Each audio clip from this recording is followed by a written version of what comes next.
Nathan Judo. I'm here with Wolverhampton Wanderers correspondent Mr. Tim Spiers. We've come inside at Compton Park because it's a bit windy outside. It's a bit windy. Too windy. Too windy, so we didn't want to be inaudible. So thank you very much to the Wolves staff, media staff who let us inside. We've just heard from Nuno Espirito Santo himself, looking to rebound after that disappointing game on Sunday. And he says the players have responded in training.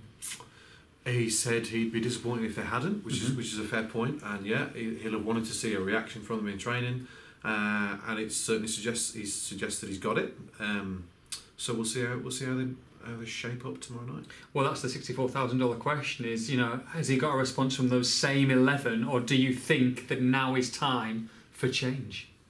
I would be surprised if he kept the same 11. I mean, there's a school of thought that you say, look, you guys performed so badly. There's a game soon after, 5 days later.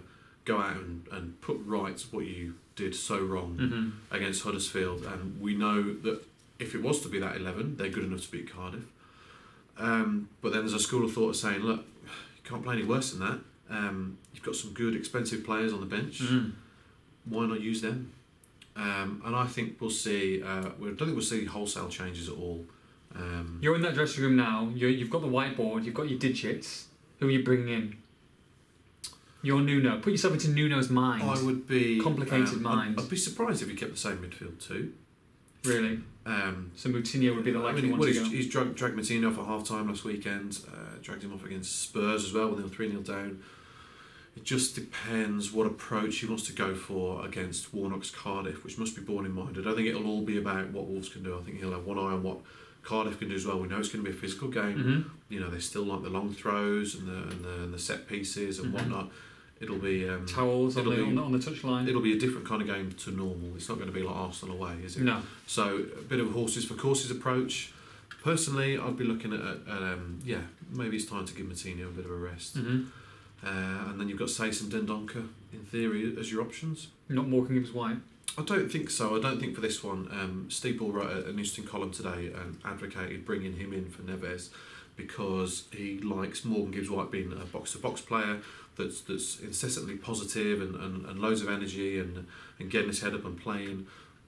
But that's a fair shout, absolutely. And I think Neves has been well off the pace the last few weeks. But Gibbs-White, I'm not sure if defensively you can trust him for this one. Yeah. However, it'd be a great option off the bench. I'd be looking at Sace or Dendoncker, and then I think maybe changing one of the forward roles as well. You've got Jota and Traore to come in. Jota hasn't done enough this season to justify a start, but Nuno likes him, he trusts him. Does he bring him in maybe for I think Cavallero, after his performance last Sunday, would be the most vulnerable. And you look at the back three as well, they've started shipping goals. Yeah, they have. 2 against Huddersfield, 1 against Arsenal, 3 against Spurs. So Cody out then, not kept a clean sheet for a while. So Dendoncker for Bennett is one that's mentioned quite a lot on Twitter and whatnot. But personally, I'll keep the same back three. Yeah. Nuno, Mr. Warnock, no love lost, but they said they've kissed and made up at the end of last season. Yeah. Do you believe it? On the face of things? No, I believe that they've buried the hatchet and put that spat behind them. But I also it's like me and you being nice on camera, but we go away from home. And, I think they've put April behind them, but I also think it wouldn't take much to get it going again. No. And I think we'll see a lot of feisty challenges. It was the same in April. Connor Cody absolutely tore through Junior Hoylett after 30 seconds and set the tone for the rest of the night. And you can see something similar happen again, and it being one of those, someone's going to go up in the air, noisy crowd, and it'll just kick on. There'll be a lot of challenges going in, and it's got the potential to, certainly, which is great. Can't wait. Really? Well, it's going to be good fun. It's going to be good fun, but they're going to have to stand up and be counted, aren't they? And grow up a little bit. I'm not sure about grow up, but I would say they need to work as hard as Cardiff, if not harder.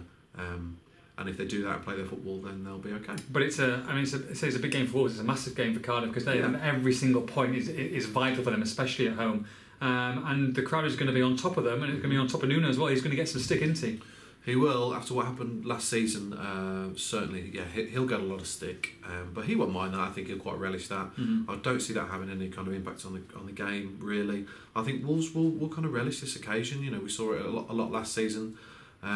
With their backs to the wall, the big pressure games, they enjoyed it.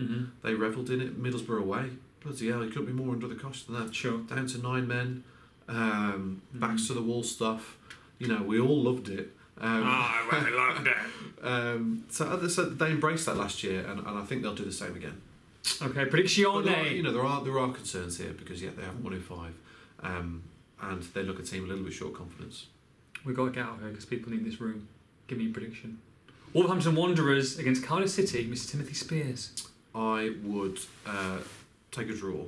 1-1? I 2-2? think Wolves would take a draw with a bit of a confidence boost to go into that Chelsea game next week.